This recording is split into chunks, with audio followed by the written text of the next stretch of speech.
एक लड़की की शादी उसकी मर्जी के खिलाफ एक सीधे साधे लड़के से की जाती है, जिसके घर में एक माँ के अलावा और कोई नहीं है। दहेज में लड़के को बहुत सारे उपहार और पैसे मिले होते हैं। लड़की किसी और लड़के से बेहद प्यार करती थी। लड़की शादी होके अपने ससुराल आ गई। सुहागरात के वक्त लड़का दूध लेके आता है तो दुल्हन सवाल पूछती है अपने पति से। एक पत्नी की मर्जी के बिना पति उसको हाथ लगाए तो उसे बलात्कार कहते हैं। पति, आपको इतनी लंबी और गहरी जाने की कोई ज़रूरत नहीं है, बस दूध लाया हूँ, पी लीजिएगा। हम सिर्फ आपको शुभ रात्रि कहने आए थे, कह के कमरे से निकल जाता है। लड़की मन मार कर रह जाती है, क्योंकि लड़की चाहती थी कि झगड़ा हो ताकि मैं इस गवार से पीछा छुटा सकूं। है तो दुल्हन, मगर घर का कोई भी काम नहीं करती, बस दिन भर ऑनलाइन रहती और न जाने किस किस से बातें करती। मगर उधर लड़के की माँ बिना शिकायत के दिन भर चूल्हा चौका से लेकर घर का सारा काम करती, मगर हर पल अपने होठों पर मुस्कुराहट लेके फिरती। लड़का एक कंपनी में छोटा सा मुलाजिम है और बेहद ही मेहनती और ईमानदार। करीब महीना भर बीत गया, मगर पति पत्नी अब तक साथ नहीं सोए। वैसे लड़का बहुत शांत स्वभाव का था, इसलिए वह ज़्यादा बातें नहीं करता था। बस खाने के वक्त अपनी पत्नी से पूछ लेता था कि कहाँ खाओगी, अपने कमरे में या हमारे साथ। और सोने से पहले डायरी लिखने की आदत थी, जो वह हर रात को लिखता था। ऐसे लड़की के पास एक स्कूटी था। वह हर रोज बाहर जाती थी पति के ऑफिस जाने के बाद, और पति के वापस लौटते ही आ जाती थी। छुट्टी का दिन था, लड़का भी घर पे ही था, तो लड़की ने अच्छे भले खाने को भी गंदा कह के माँ को अपशब्द बोल के खाना फेंक दिया। मगर वह शांत रहने वाला उसका पति अपनी पत्नी पर हाथ उठा देता है, मगर माँ अपने बेटे को बहुत डांटती है। इधर लड़की को बहाना चाहिए था झगड़े का, जो उसे मिल गया था। वह पैर पटकती हुई स्कूटी लेके निकल जाती है। लड़की जो रोज घर से बाहर जाती थी, वह अपने प्यार से मिलने जाती थी। लड़की भले टूट कर चाहती थी लड़के को, मगर उसे पता था कि हर लड़की की एक हद होती है, जिसे इज्जत कहते हैं। वह उसे बचाए रखी थी। इधर लड़की अपने प्यार के पास पहुंचकर कहती है, अब तो एक पल भी उस घर में नहीं रहना मुझे। आज गवार ने मुझ पर हाथ उठा के अच्छा नहीं किया। लड़का, अरे तुमसे तो मैं कब से कहता हूँ कि भाग चलो मेरे साथ कहीं दूर, मगर तुम हो कि आजकल पे लगी रहती हो। लड़की, शादी के दिन मैं आई तो थी तुम्हारे पास, तुम ही ने तो लुटाया था मुझे। खाली हाथ कहाँ तक भागेंगे, तुम ही बोलो। मैंने तो कहा था कि कुछ पैसे और गहने साथ ले लो, तुम तो खाली हाथ आ गई थी। आखिर दूर एक नई जगह में जिंदगी नए सिरे से शुरू करने के लिए पैसे तो चाहिए ना। लड़की बोली, तुम्हारे और मेरे प्यार के बारे में जानकर मेरे घर वालों ने बैंक के पासबुक, एटीएम और मेरे गहने तक रख लिए थे, तो मैं क्या लाती अपने साथ। हम दोनों मेहनत करके कमा भी तो सकते थे। लड़का, इंसान पहले सोचता है फिर काम करता है।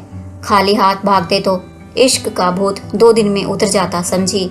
और जब भी तुम्हें छूना चाहता हूँ, बहुत नखरे हैं तुम्हारे, बस कहती हो शादी के बाद। लड़की, हाँ, शादी के बाद ही अच्छा होता है ये सब, और सब तुम्हारा तो ही है।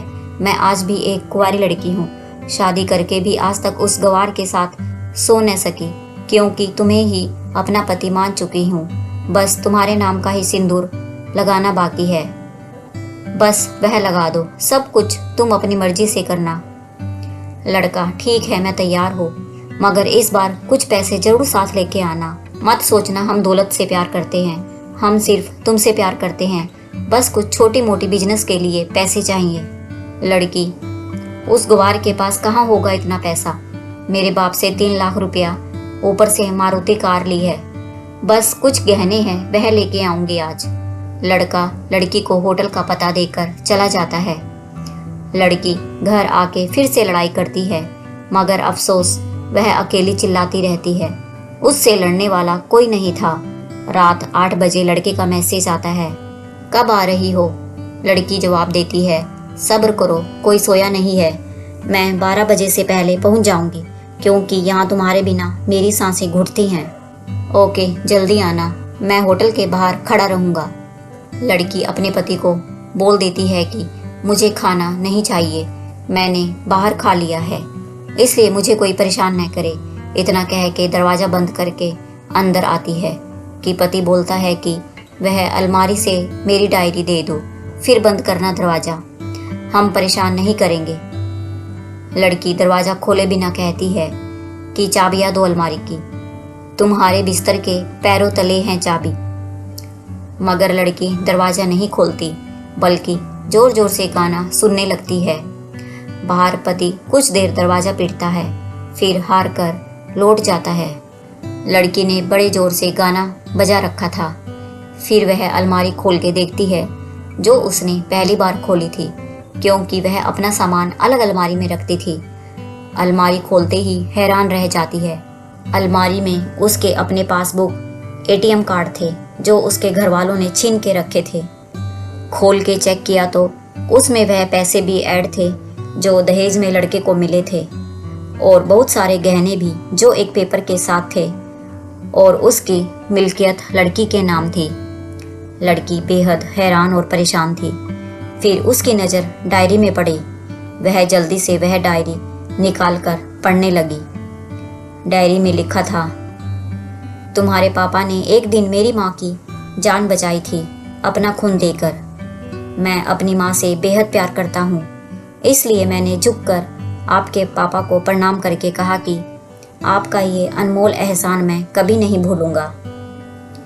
कुछ दिन बाद आपके पापा हमारे घर आए, हमारे तुम्हारे रिश्ते की बात लेकर, मगर उन्होंने आपकी हर बात बताई कि आप एक लड़के से बेहद प्यार करती हो। आपके पापा आपकी खुशी चाहते थे, इसलिए वह पहले लड़के को जानना चाहते थे। आखिर आप अपने पापा की प्रिंसेस जो थी, हर बाप अपने प्रिंसेस के लिए एक अच्छा ईमानदार प्रिंस चाहता है। आपके पापा ने खोज करके पता लगाया कि वह लड़का बहुत सी लड़कियों को धोखा दे चुका है और पहली शादी भी हो चुकी है, पर आपको बता न सके, क्योंकि उन्हें पता था कि ये जो इश्क का नशा है वह हमेशा अपनों को गैर और गैर को अपना समझता है। एक बाप के मुंह से एक बेटी की कहानी सुनकर मैं अचंभित हो गया। हर बाप यहाँ तक शायद ही सोचे। मुझे यकीन हो गया था कि एक अच्छा पति होने का सम्मान मिले न मिले, मगर एक दामाद होने की इज्जत मैं हमेशा पा सकता हूँ। मुझे दहेज में मिले सारे पैसे मैंने तुम्हारे अकाउंट में कर दिए हैं। तुम्हारे घर से मिली गाड़ी आज भी तुम्हारे घर पे है, जो मैंने इसलिए भेजी ताकि जब तुम्हें मुझसे प्यार हो जाए तो साथ चलेंगे कहीं दूर घूमने। दहेज, इस नाम से नफरत है मुझे, क्योंकि मैंने इस दहेज में अपनी बहन और बाप को खोया है। मेरे बाप के अंतिम शब्द भी यही थे कि किसी बेटी के बाप से कभी 1 रुपया न लेना, मर्द हो तो कमा के खिलाना, तुम आज़ाद हो, कहीं भी जा सकती हो। डायरी के बीच पन्नों पर तलाक के पेपर हैं, जहां मैंने पहले ही साइन कर दिया है। जब तुम्हें लगे कि अब इस गवार के पास नहीं रहना है तो साइन करके कहीं भी अपनी सारी चीज़ें लेके जा सकती हो।